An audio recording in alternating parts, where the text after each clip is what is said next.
15 years of அகரம். அது நம்ம ஊரில் பரவாயில்ல ஒரு பேச்சு ஒன்று இருக்குது. இந்த சினிமா நடிகர்களால் நாட்டுக்கு என்ன பிரயோஜனம் இருக்குது?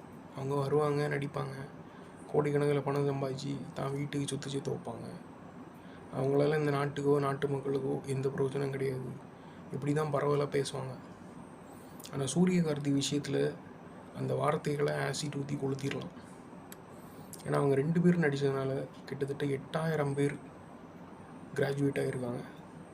51 பேர் டாக்டர்ஸ், 1800க்கு மேலே இன்ஜினியர்ஸ், கிட்டத்தட்ட 6700 பேருக்கு மேலே ஃபஸ்ட்டு ஜெனரேஷன் கிராஜுவேட் ஆகியிருக்காங்க. எவ்வளோ பெரிய விஷயம். அதாவது சூர்யான்ற நடிகர் மேலே, அவர் நடிக்கிற படத்துக்கு மேலே நமக்கு என்ன வேணாலும் விமர்சனம் இருக்கலாம், விமர்சனம் பண்ணலாம். ஆனால் சூர்யான்ற மனிதரை விமர்சனம் பண்ணுறதுக்கு இந்த நாட்டில் ஒரு பையனுக்கு கூட தகுதி கிடையாது. கேவி ஆனந்தும் செல்வராகவனும் என்ன நினச்சி டைட்டில் வச்சாங்கன்னு தெரில இவங்க படத்துக்கு. உண்மையிலேயே சூர்யா ஒரு மாற்றான் தான், கார்த்தி ஒரு 1000ல் ஒருவன் தான்.